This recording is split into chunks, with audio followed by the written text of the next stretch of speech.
This is Imrana Ali coming to you from Urban Living. Today's guest is Valerie Mack. She is a retired social worker who has a history of helping families with children. How are you doing today, I'm Ms. doing just fine, thanks.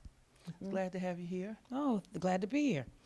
So, I wanted to ask you about a series or episode that you were able to review Mm. regarding aging and the process of, Death. yes. Yeah, it's called Dying for Sex, which does get your attention. You know, it got my attention when I heard about it several weeks ago, but I thought, I'm not watching that. That's just going to be a whole bunch of, you know, titillating episodes of somebody trying to have sex. But it really was not. It was pretty good. It was really about death and coming to terms with your own mortality. And it did a really good job in the last two episodes of talking about the even minuscule details of how a human being dies. And I thought it was beautiful on a certain level. I mean, you know, nobody really wants to talk about death. Not really. We all want to pretend we're going to live forever. But it was so, I don't know. I keep saying beautiful because it was really beautiful. How it told you exactly how the human body, which knows how to do this. That's what the hospice nurse kept saying. Your body knows how to do this. It knows how to die. And it shuts down in a certain way, and it's pretty predictable. Every human being pretty much dies the same way, you know, if their body is left to do that work. So it was pretty good. Oh, can you give me any example, any details, any highlights? Well, when the main character finds out that she has stage 4 cancer, that's at the beginning, and it's called dying for sex because she had an unfulfilling sex life with her husband, so she decides she's going to go on this quest. So that's what most of it's about. But and it was interesting. That was interesting as well for her to find out what she liked and what she didn't like, and all the years that she had been. Mainly due to the fact that she had been sexually abused as a 7-year-old by her mother's boyfriend, that she didn't really know what she liked and what she found satisfying. So that was her quest. But the real point I'm trying to make is that this show talked about death in its details. You know, the things that happen to your breath, the things that happen to your vision, the things that happen to your mind when your body is shutting down. And that was very interesting.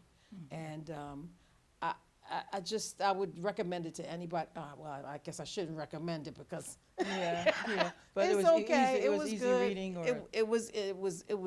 It was interesting to watch. It was Yeah. interesting to watch, and I realized that most of the people, and even people my age. I mean, I'm in my late 60s. I mean, it's not going to be long. I mean, really, it's not, I don't have as long in front of me as I do behind me. So, yeah, we face you with know, our own but we don't talk mortality. about that. Mhm, You mhm. talk about insurance every once in a while. Do you have enough insurance to cover your burial? But who talks about death to each other? We don't. I went to a funeral. Was it yesterday?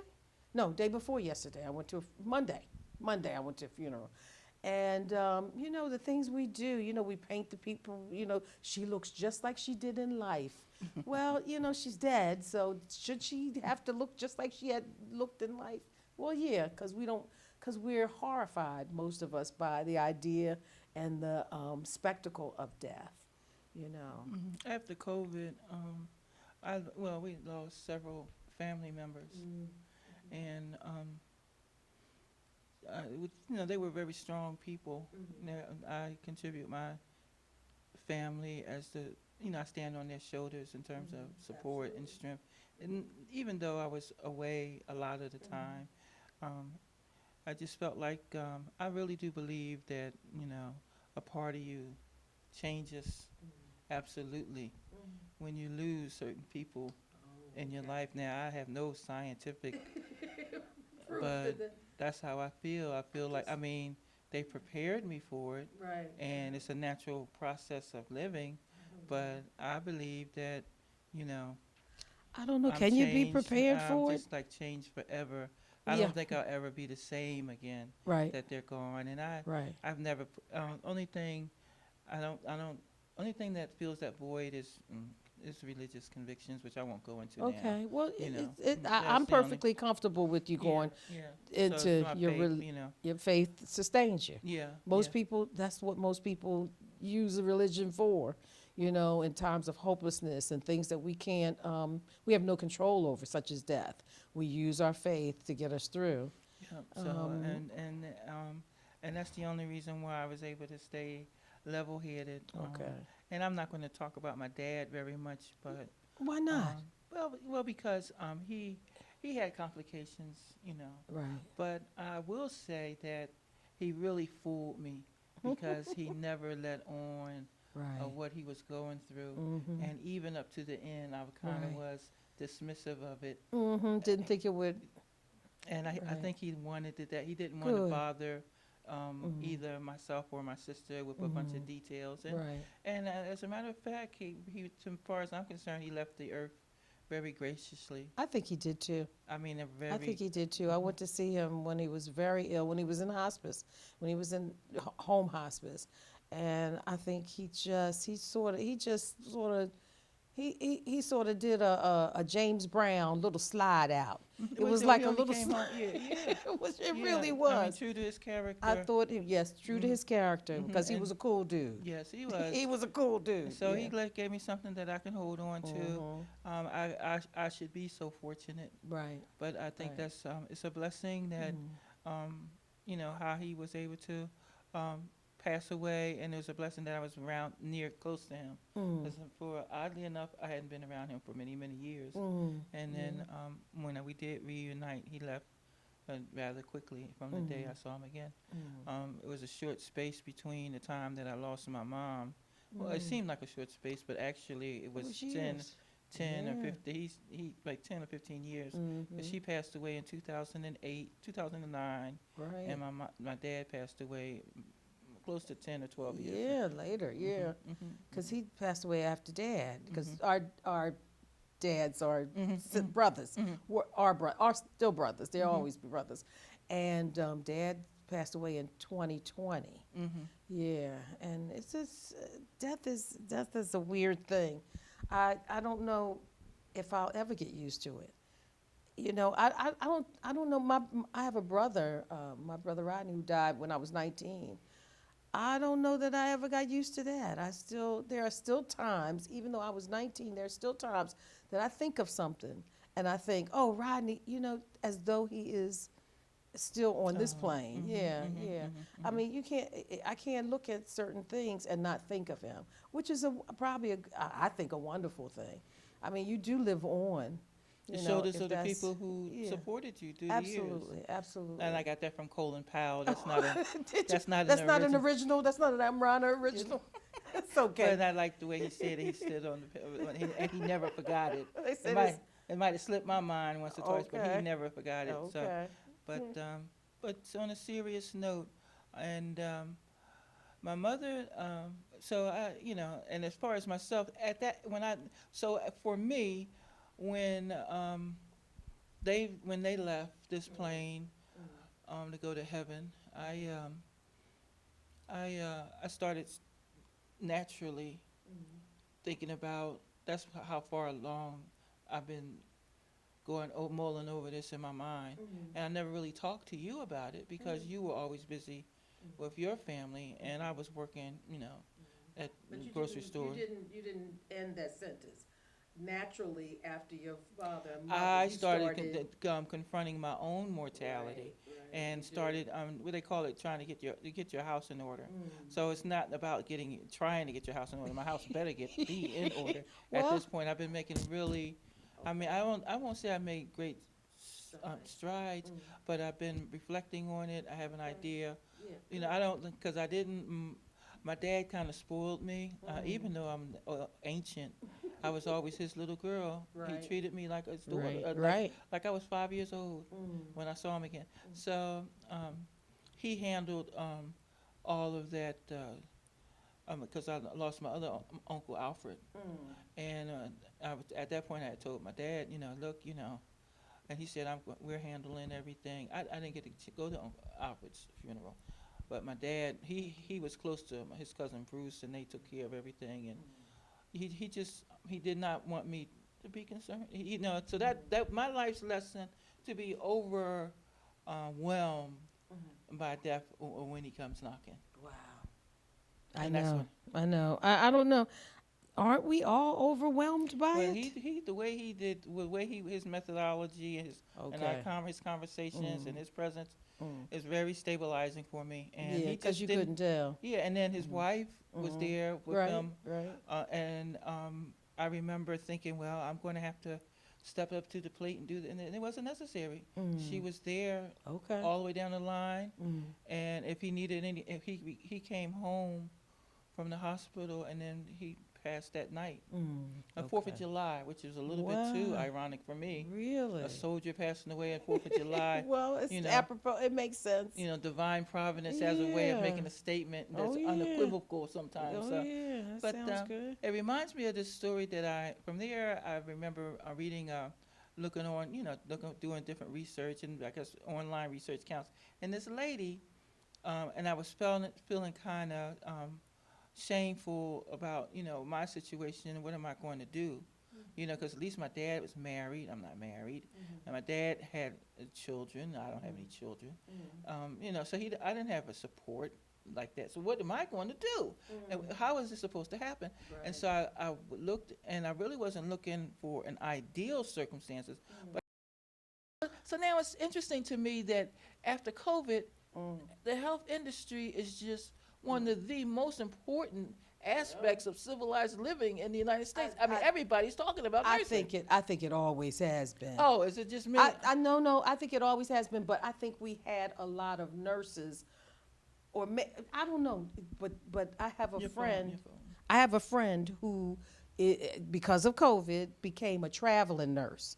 And she makes all kinds of money, and she has a very flexible schedule because nurses are in such demand. So you might be right, but it seems to me that they've always been in demand. Okay, it's not that it's a skill that you could take anywhere. If Yeah, you're I a mean, nurse, you can do it anywhere. they've just come up winners. They've Really just. And then I have my brother Dwayne. He worked as a emergency tech EMT for a while. So I think they're special people. Yeah, they are. I just think they're they special are. people. I think they're Absolutely. special people, and that all ties into being a caregiver.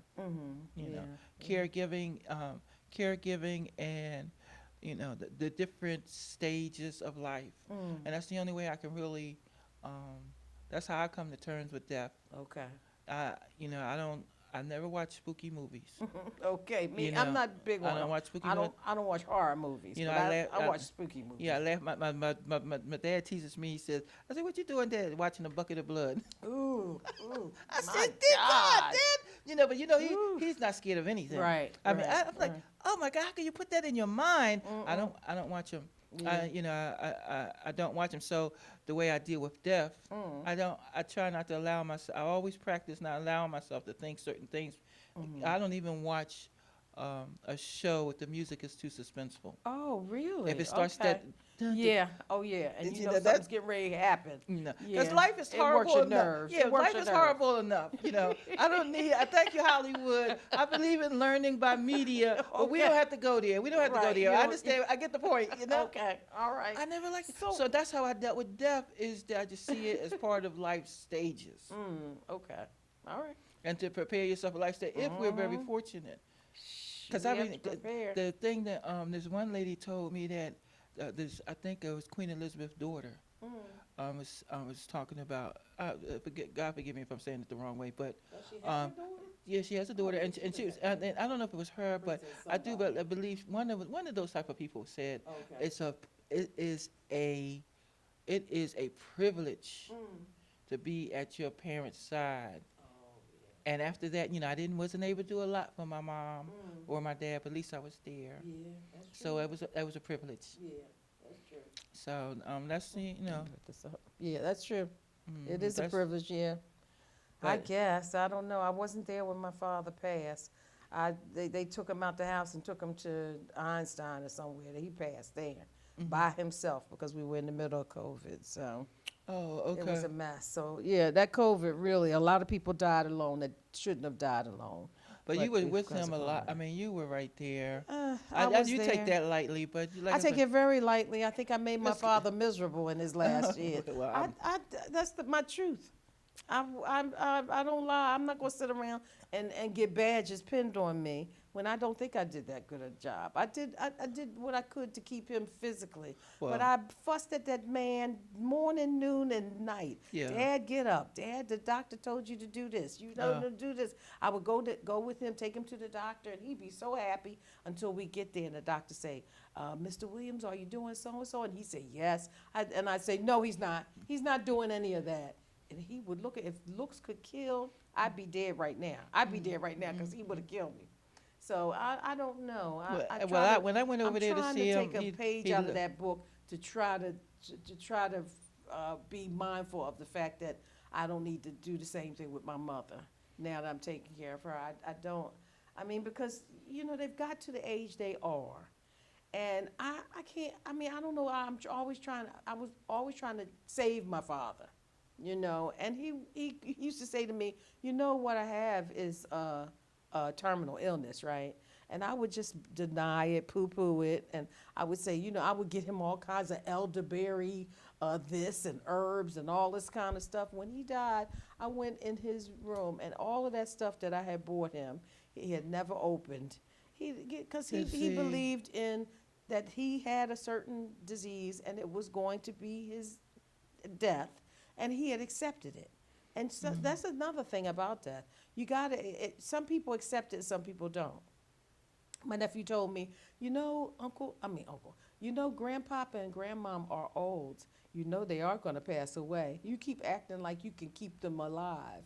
So that's my problem. I'm always in denial for other people, especially my mother and my father. Even my grandmother, I was in denial about anybody dying. And that's maybe why that show really got to me yesterday when I watched it, because she accepted it so graciously. She accepted it with so much happiness, almost as happy as you can be when you find out you're going to die. She accepted it and she made the best of her death. Okay. So that was an example to me. A person who's always railing against death, always trying to keep people living that don't need to. But to me, that's how my dad was. Yeah. He didn't say a lot of. He didn't say anything about Okay. whoop we do and cheer we. Okay. It wasn't like that. But when he Right. came over there, it would just be like you and I talking. Right. It Right. wasn't like Yeah, it's an everyday thing. He just took it as an everyday thing. He didn't make a whole big deal out of it. And Daddy was the same way. Daddy was like, why don't you just leave me alone? Stop telling me what to do. And I think it did me like that to and your I dad. wouldn't- I Because I wouldn't- said something to him. I said something, and it was a little negative. Oh, and to he Daddy? Said, yeah, and he said, Oh. it was just a little, Yeah, because I've said hey. much more to you. Yeah. And I just showed me what type of character he said. He said, don't say that. Don't put that in the Providence. Okay. You know. You don't put it out in the ether. I understand. So death is part of Life. life. It's the only thing we're guaranteed. We're Yeah. guaranteed. I played the lottery last week. I wasn't guaranteed to win, but I'm guaranteed that I'm going out of here one of these days. Who knows when? Well, it took a lot of, I can say with my parents, it didn't seem like it took a lot out of me, but it really